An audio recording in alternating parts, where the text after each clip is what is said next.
Welcome back to Energy Critic. We're doing something different today. Instead of covering one drink, we're going to cover three. And they're not energy drinks.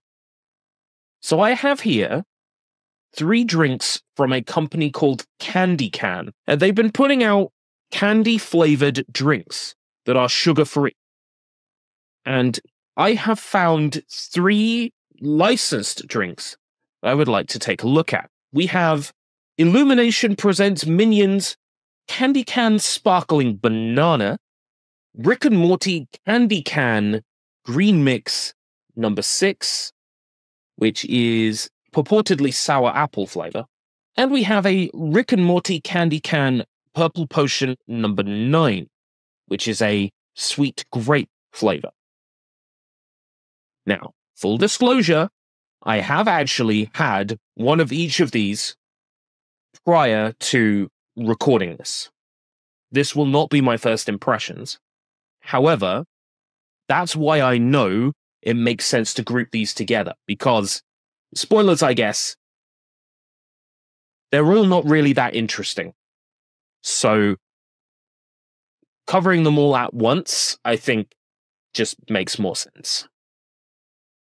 So, we'll start with the Illumination Banana drink. I've not seen any of the Despicable Me or Minions movies. I am unlikely to anytime soon, but I am familiar with the Minions. I have seen plenty of Minions memes on social media.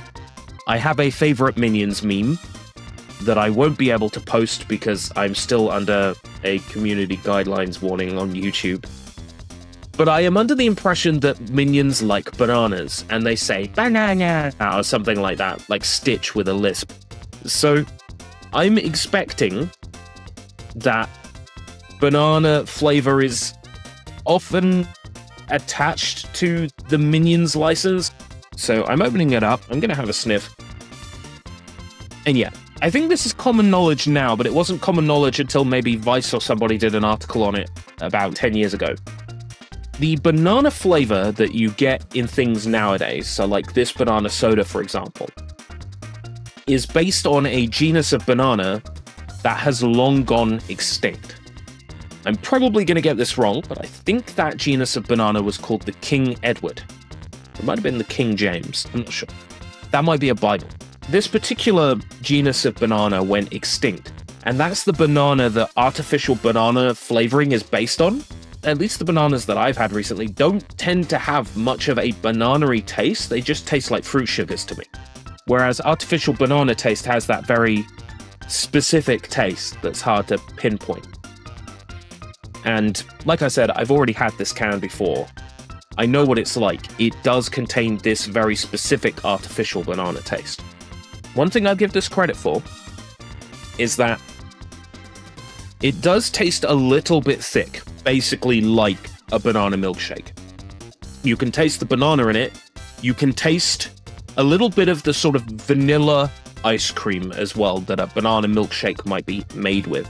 It is not sweet enough. That is the only real criticism I have with this. It just doesn't have that sweetness to it, but it's nothing to write home about. The thing is, I don't see myself going to buy these again. So that puts it at 5 or below. But it is pleasant, just not sweet. The Minions Candy Can Sparkling Banana Drink will get a 4.5 out of 10. No, this cannot be!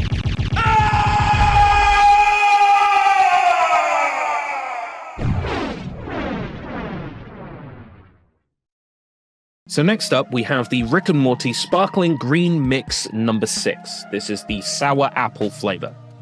So as the name implies, you can pretty much guess exactly what this tastes like. It is that same green apple taste that you will experience in any other product. There's nothing particularly special about this flavor. One of the nicest things about these Rick and Morty cans is that they have the portal from Rick and Morty as the effect on the top of the can, which is really quite nice. They went to a lot of detail to print that on, and it looks quite lovely. When the top of your can is the most standout thing about your can, I'm not so sure you understood the assignment.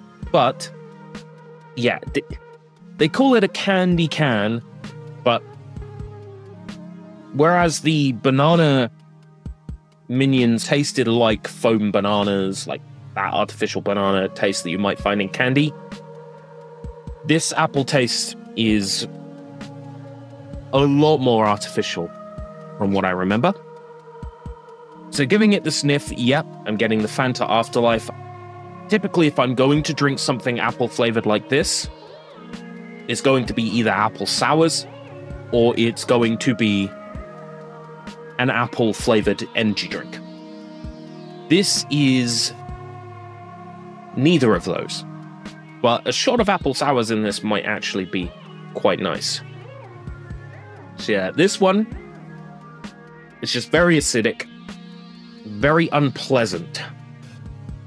Carbonated water, acid, citric acid.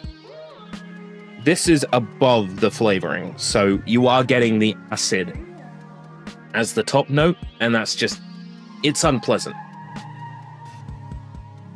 It's not like biting into a green apple, but it is close to that. It's got that same feeling on the tongue. Something's cutting into the tongue. It is genuinely unpleasant. It does not taste even remotely sweet. This is a very... Well, the name says sour apple. I wouldn't describe it as sour. I would just describe it as tart. Sour makes your tongue shrivel up. This doesn't make the tongue shrivel up. This just makes the tongue hurt. It is genuinely just an unpleasant flavor all around. If it didn't have the Rick and Morty branding on it, I probably wouldn't have picked it up, and I definitely won't be picking it up in the future. The Rick and Morty Candy Can Green Mix number 6 gets a 3 out of 10. Just not a fan of that one.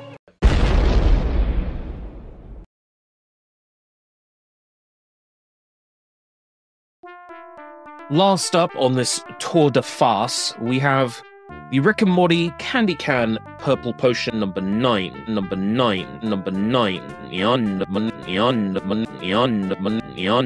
This is the sweet grape flavor Rick and Morty.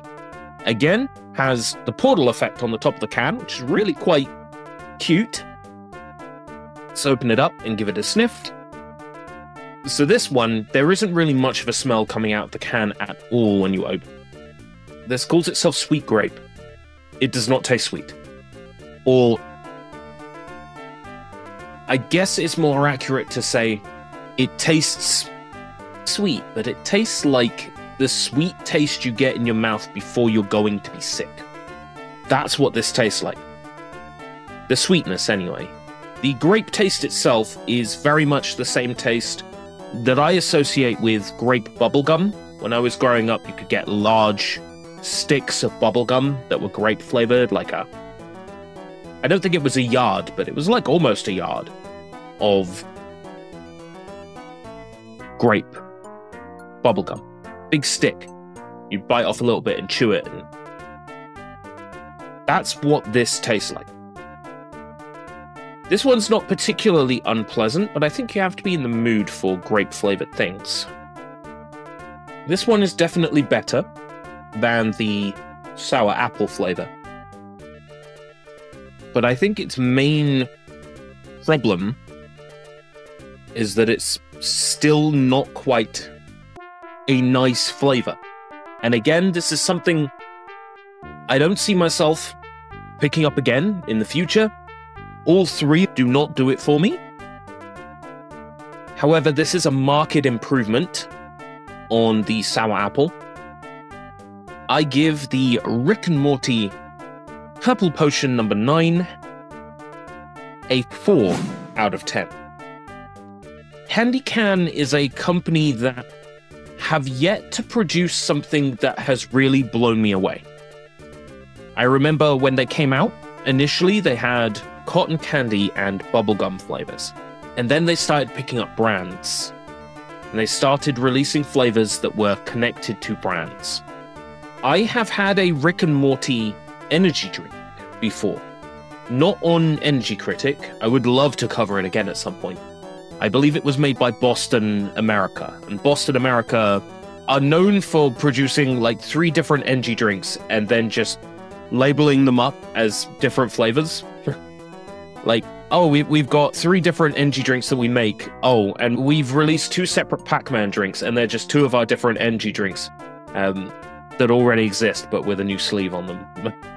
The point I'm getting at is that a good Rick and Morty tie-in drink has been done. It is not these candy cans. I think even a Rick and Morty fan might struggle to knock these back. I won't be buying any of these 3 drinks again. Even if they do go down to clearance type prices, they were already, I think, 2 for £1. You know what's coming? Remember to like, comment, and subscribe. Please do comment. I do read them all and I do reply to them all.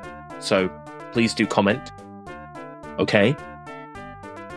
You promise now. Pinky swear. There is also the Buy Me a Coffee link in the description below where you can help finance my addiction. And remember, I'm the Energy Critic. I taste it, so you don't have to.